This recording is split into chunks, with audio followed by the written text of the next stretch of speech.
Hello friends, আমি রিতেশ। আর এই চ্যানেলে তোমাদের সবাইকে আরও একবার পর অনেক দিন পর স্বাগত।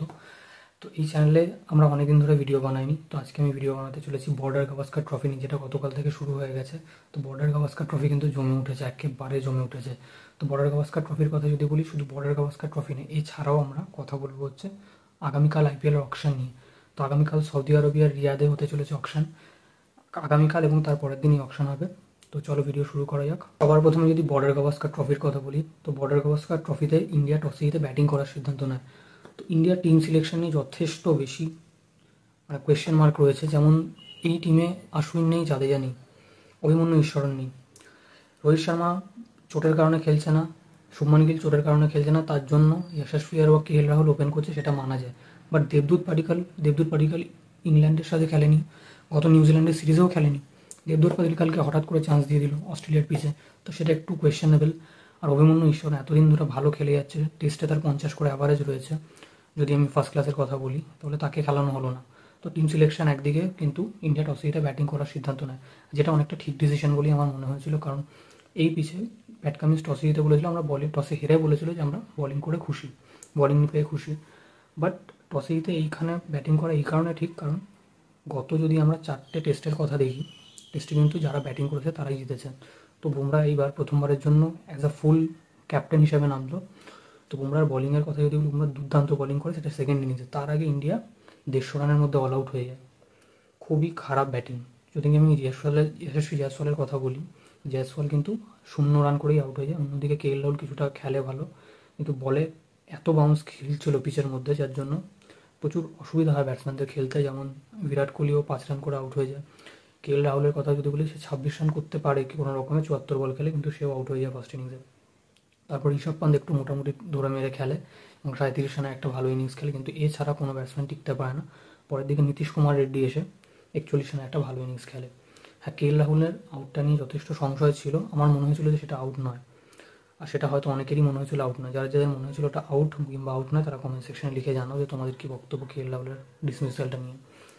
অন্যদিকে যদি বলি, এরপরে কোনো রকমে তারা 150 রান করতে সক্ষম হয়। দেন যখন তারা ব্যাটে নামে অস্ট্রেলিয়ার ব্যাটসম্যানরা, প্রথম দিকে কিন্তু জাসপ্রীত বুমরা যথেষ্ট ভালো বল করেছে।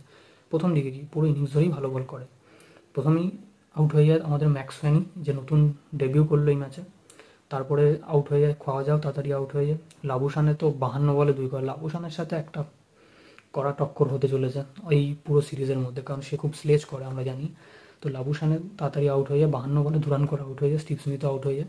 টোটাল ফার্স্ট দিনের শেষে 67 রানে 7 উইকেট হারায় অস্ট্রেলিয়া। যদি আমরা ডে 2 এর কথা বলি, তাহলে ডে 2 এও কিন্তু ইন্ডিয়া খুব ভালোভাবে শুরু করে। বোলিংয়ে জাসপ্রীত বুমরা 5টা উইকেট নেয় এবং হর্ষিত রানাও দুর্দান্ত বোলিং করে গতকাল, মানে যখন ট্র্যাভিস হেডকে আউট করে। আজকের দিনেও সে আরও 2টো উইকেট নেয়। মোটামুটি হর্ষিত রানা 3টে, জাসপ্রীত বুমরা 4টে, আর সিরাজ বোধহয় 2টো উইকেট নেয়। তো সব মিলে দুর্দান্ত বোলিং করে ইন্ডিয়া এবং তাদেরকে 104 রানের মধ্যে আটকে দিতে সক্ষম হয়। তো এটা একটা দুর্দান্ত ব্যাপার, কারণ এই টিম নিয়ে ইন্ডিয়া গিয়ে প্রথম ইনিংসে অস্ট্রেলিয়াকে 104 রানে আটকে দেয়, যেখানে ইন্ডিয়ার ব্যাটসম্যানরা 150 রান অল আউট হয়ে যায়। তারপর ইন্ডিয়া ব্যাট করতে নামে এবং সারাদিন, আজকে রীতিমতো সারাদিন ডমিনেট করে। 172 রান করে টোটাল ইন্ডিয়া আজকে দিনের শেষে, এবং একটা উইকেট হারায় না, সেটা সব থেকে বড় ব্যাপার। এখন ইন্ডিয়ার কাছে 3টে দিন আছে, আর ইন্ডিয়া এই টেস্ট সিরিজটাতে, টেস্ট ম্যাচটাতে পুরোপুরিভাবে ডমিনেট করছে।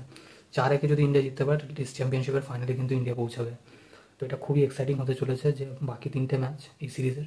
আর এই ম্যাচটা যথেষ্ট এক্সাইটিং হবে বলেই আমার মনে হয়, কারণ অস্ট্রেলিয়া এত ইজিলি তো ছেড়ে দেবে না। পরের ইনিংসের লাবুসানে এবং স্মিথ এবং হেডেরা ভালো খেলবে, আমরা সবাই জানি।